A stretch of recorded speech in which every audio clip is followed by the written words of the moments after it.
The Russian folk rock band Melnitsa. This is Democracy Now!, democracynow.org, The War and Peace Report. We're broadcasting now on over 1,000 stations, on public radio and television stations, on public access TV stations, PBS TV stations, Pacifica and NPR stations, and on both TV satellite networks, on Dish Network, Channel 9415, Free Speech TV, 9410, Link TV, and on DirecTV, Channel 375 and Channel 348. And we're video and audio podcasting at democracynow.org. Our headlines are also available in Spanish for any radio station to take, as now over 300 are in this country and around the world. Juan? Well, 2011 will be remembered as a year of uprisings and mass protests, from the Arab Spring to Occupy Wall Street. The countries are too many to name: Egypt, Yemen, Libya, Syria, Greece, Spain, Britain, Chile, and the United States, and the list goes on. We turn now to look at Russia, which in recent weeks has seen its largest street protests since the fall of the Soviet Union. Hundreds of members of the country's opposition gathered today in Moscow to support the jailed head of Russia's left front opposition movement. Protesters lacked police approval for the rally and presented it as a meeting with members of the Russian Duma, or lower house of parliament. This is Ilya Ponomaryov, a lawmaker from the opposition, Just Russia Party. People gathered here share various political views. They are not only from the political left, but also are liberals and people who are not interested in politics, but who are indignant of the situation. We gather here now to discuss what we can do to make it so that there are no political prisoners in our country. Many of the protesters believe there was widespread fraud in the elections earlier this month that gave Prime Minister Vladimir Putin's United Russia Party a majority in the lower house of parliament. Some have demanded a review of the disputed results. Putin has rejected their calls, even as the country has seen its largest protests in decades. On Saturday, more than 100,000 protesters gathered in Moscow. Opposition leader and former chess champion Garry Kasparov claims the controversial elections have galvanized opposition to the Russian political establishment. This is the first time that the people have felt that they are strong. It seems to me that this is a psychological change. There is not the feeling anymore that there are a few of us and many of them. Now we have many. I believe that these people who came out, they are active, successful people. They need to use the internet not only for preparing for these types of events and to organize themselves, but also to propose an alternative to the people in power. That power which is corrupt and incapable of solving the country's problems. Still, Prime Minister Putin says he plans to run for president in 2012 and has promised free and fair elections. All of this comes on the 20th anniversary of the breakup of the Soviet Union. We'll discuss all of this. We're joined by Stephen Cohen, professor of Russian Studies at New York University, author of numerous books on Russia and the Soviet Union. His most recent book is called Soviet Fates and Lost Alternatives: From Stalinism to the New Cold War. His latest article, The Soviet Union's Afterlife, appears in the new issue of The Nation. Welcome to Democracy Now! Professor Cohen, talk about what's happening now in Russia. How significant are these mass protests?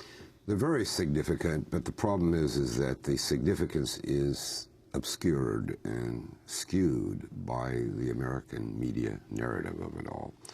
It's hard for me. I'm a professor by profession, and it startles me sometimes to realize that my students were born after the end of the Soviet Union, so I can't assume anything. But the information that we're getting from the print media, in particular in this country, the narrative is simply wrong. Here's a paradox. These parliamentary elections on December 4th, for the first time, brought out middle-class protesters. We don't know exactly how many, but tens of thousands in the center of Moscow. And yet, and please understand what I'm going to say, though these elections were not free and fair, they were the freest and fairest in 15 years. There's a paradox there. What's the paradox? Well, the historical narrative of democracy in Russia is wrong. The basic line in the Times, the Washington Post, the Wall Street Journal, where also mainstream television gets its stories, is that democratization began after the end of the Soviet Union under Yeltsin in the 1990s, and Putin has been steadily crushing it. And this is the last attempt to crush it completely. But that's just plain historically untrue.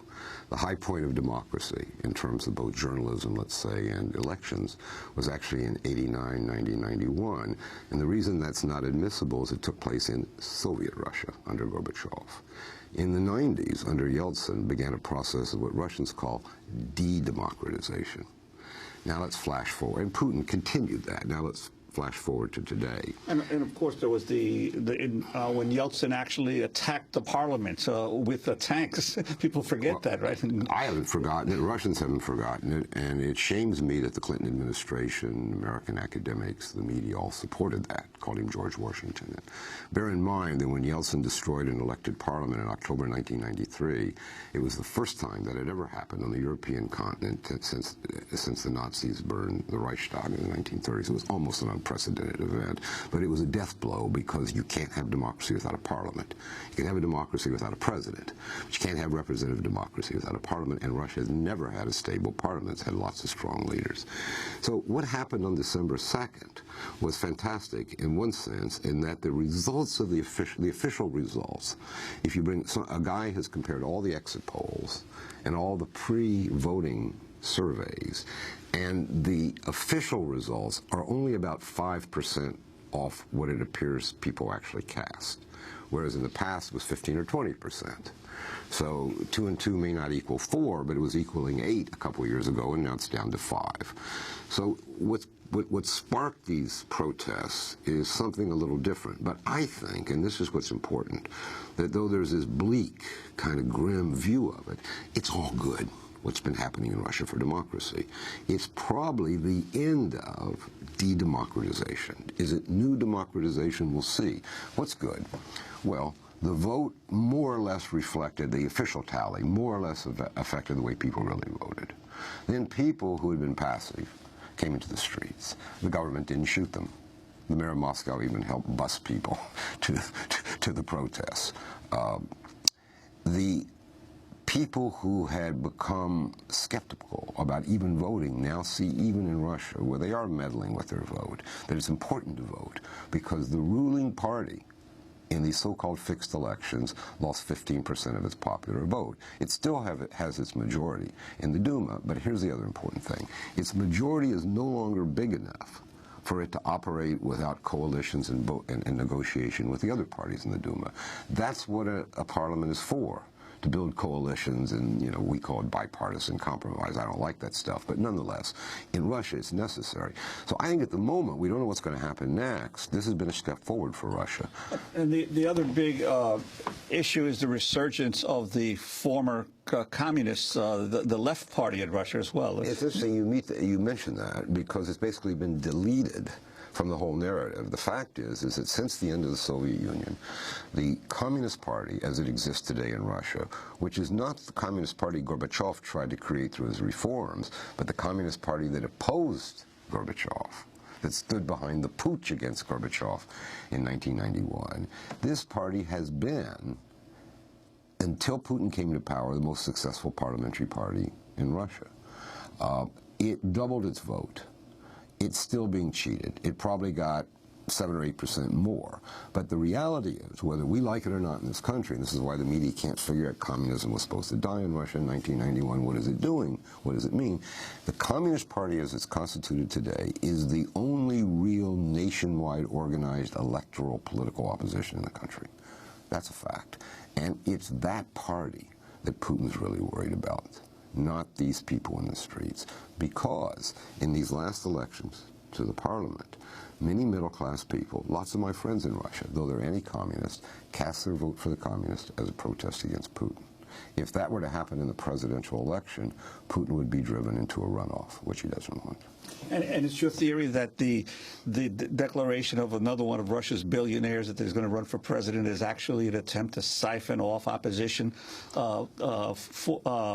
to push back the communists? Well, look at it like this. Mikhail Prokhorov, who has $18 billion, which he obtained through with the backing of the Kremlin, and who retains it due to the grace of the Kremlin, and who wants to move it offshore, part of it being the purchase of the New York Nets here in New Jersey, who will move to Brooklyn into a Barclays Center.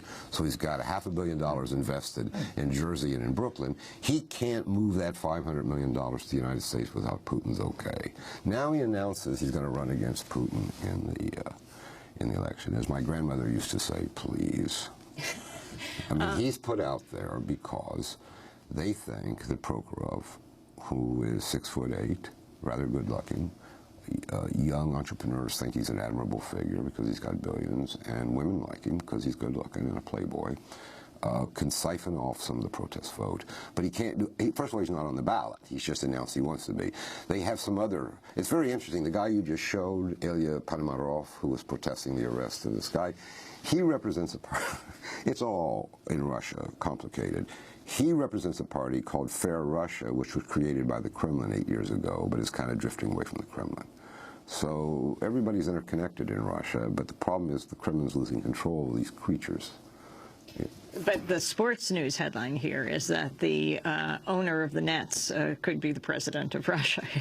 I want to ask you about it. When I'm elected, I'm going to make you my vice president, absolutely, and we should start planning on that right now. Listen, if Prokhorov wanted to be serious, he'd be right here in the United States because the Nets are dying, and there's a player they want to get, and he should be here talking to this player. But Putin said you can't go to the United States right now. Actually, he's in Switzerland at the moment for the new year. If you're going to run for president in Russia, you don't go to Switzerland. And an extremely I mean, most Russians couldn't afford with 10 years' salary the trip he's made to Switzerland. I mean, if you were really running for president, you obviously wouldn't do that. Professor Stephen Cohen, I wanted to ask you about a man you know, Gorbachev, who is a frequent critic of Vladimir Putin, the former president, Mikhail Gorbachev. This is what he said earlier this month about the state of democracy in Russia. У нас нет настоящей демократии, ее не... We do not have a real democracy, and we will not have it if the government is afraid of their people, afraid to say things openly, to prove their point, and to suggest their projects. Я не верю, что эта команда возьмет на себя ответственность.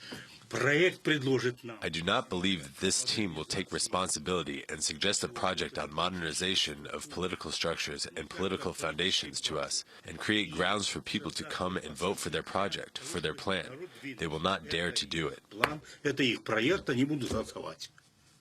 Не пойдут они на это. I think the situation now is that the authorities are near a red line. They need to stop and come up with a different platform, a different attitude by the time of the presidential elections. They need to come up with a new system of power. Выйти на новую систему власти. That was the former president, Mikhail Gorbachev. Professor Cohen. Well, full disclosure, I've been personally close to Gorbachev for more than 25 years. My wife, Katrina Vanden, who will editor The Nation, very close to him. Our daughter thinks he's her godfather, but he isn't. So it's been a family connection. I admire him enormously. I think he's one of the greatest reformers of the 20th century, and certainly the greatest reformer in Russian history. But I don't agree with what he's been saying. His first call was to annul these parliamentary elections. But if these elections were to be annulled, it would be a blow to the process of elections in Russia. Which elections would ever be accepted? It would be, if you don't win, we're going to annul them. Moreover, these elections were a step forward, and Russia needs steps forward, not any kind of revolutionary destabilization. There's a struggle for Gorbachev's soul. He's getting advice. Though he's not popular in Russia, he remains a symbolic figure. I understand where he's coming from. He considers himself, rightly, to be the father of Russian democracy. The United States said it was Yeltsin, but that was just Clinton's nonsense. It's Gorbachev. And he sees democracy going down to the drain. He doesn't want to die as another tragic Russian reformer who failed. He wants to think, and he's in his 80s, he's not well, that his democracy is going to survive. So he wants to have an impact. Now, he had planned to speak at the second large protest, which I think was last Saturday. And at the last minute, he was persuaded not to, which I think was the right thing because he would have been booed. People blamed him for the end of the Soviet Union, and even a lot of middle-class people miss the Soviet Union. But he's in a kind of tragic position. He sees a second chance to have an impact in favor of democracy, so he came up with this idea of annulling the election. Now, in this interview, which wasn't fully translated here, he switched, and what he says is that Putin has to present a new political program to the country, a new system of power, of distribution of power, when he runs for president. And I think that's what he should be saying. I'd like to ask you about the situation with the press in Russia. Now, you've also said that under Gorbachev there was perhaps a freer press than there was certainly under Yeltsin and now in the Putin era. The dangers to journalists these days in Russia and the murders of numerous journalists. What is the state of the press today? Well, here again, the Western media narrative is wrong. Every time a journalist breaks a leg, they say the Kremlin did it. They also say, and I don't know what the number from the Committee to Protect Journalists is at the moment, but roughly 80 journalists have been killed since the end of the Soviet Union. What they neglect to point out that more than half died before Putin came to power. Why is that important? Because if you want to understand why journalists are being killed, you have to know the history. It began with the privatization of vast state assets. Overwhelmingly, the journalists who have been killed because they have investigated, threatened to report, or reported the theft of millions and billions of dollars of property. It's people desperate to keep their corrupted property. This is built into the Russian system, which rests on stolen state property. Every poll done of the Russian people wants this property taken back by the state, including middle-class people. You know, I'm very old. I've had several careers. I was a journalist. I worked for American television networks. I wrote a column. My wife is a journalist. We know a lot of these people. Our friends have been killed. We're very close to the main opposition newspaper in Russia, which is called Novaya Gazeta, the New Gazette, who 3 of its leading reporters have been assassinated. But the editor, Dmitry Muratov, doesn't believe for a minute that the Kremlin did it. He thinks the Kremlin could do more to find who gave the contracts to have them killed. But Anna Politkovskaya was the closest to us, but a man by the name of Yuri Chekachika, and my wife's best friend in Russia, is his widow, and they're still investigating that. He died of toxic poisoning in a hospital, very suspiciously. By the way, there's a new film about him that's going to come out soon. The point here is, if we really get to the basis of what's wrong with Russia, and we leave aside its history, you can't, but we go, it's the fact that the nation doesn't accept the privatization of property that occurred in the 1990s. Now again, the American narrative deletes the 1990s, but the reason that the people who control the financial oligarchy of Russia don't want free elections is they know that if they had free elections to a parliament, the people would vote for candidates pledging to confiscate their property. This is the main obstacle. Now, some Democrats have tried to figure a way around this, like a forgiveness tax, a one-time super tax on these billions of dollars of property, and then it would all go into Social Security or education, and then we would forgive, you know, the oligarchs. But this is what Russia faces. This is the real problem, not Putin, not the Russian tradition. And the reason why the United States likes to conveniently forget that is because the collapse of the Soviet Union and the privatization of all these assets opened up all these new markets to our own companies. Well, there's 2 reasons. There's the fact that it opened up markets. It's the fact that a large part of this stolen wealth is parked in the United States. I mean, we know the Bank of New York, for example, which was investigated. A lot of it's already in real estate. But the main thing is it was supported full-throatedly by the Clinton administration in the 1990s. Now let's flash forward. Many of these people in the squares are fine people, but the so-called liberals on the podium, not talking about the ones who aren't the liberals, they are people from the 1990s. They have no political support in the country, like Garry Kasparov, the chess master whom you just showed. First of all, he lives in New York, but I mean, the main thing is that these people are disliked in Russia because they're associated with the era when the nation was plundered. That's why the communists have gotten traction. They're not associated with that. But what Russia now needs are people who come forward to offer leadership who are not tied to the 1990s. But if we flash to Washington, Washington's ties, including those of Mrs. Clinton, and all our pro-democracy organizations are to these people from the 90s, like Boris Nemtsov. They talk on the phone all the time. It doesn't promote democracy in Russia. It associates democracy with oligarchy and with foreign intervention. So Russia knows how to do democracy. They proved it in the 1980s. It doesn't help when we come forward and then embrace people who are, to put it mildly, odious figures in Russia. We want to thank you very much for being with us. Stephen Cohen, professor of Russian studies at New York University, author of numerous books on Russia and the Soviet Union. His latest, Soviet Fates and Lost Alternatives, From Stalinism to the New Cold War. It's just out in paperback, and that does it for our broadcast.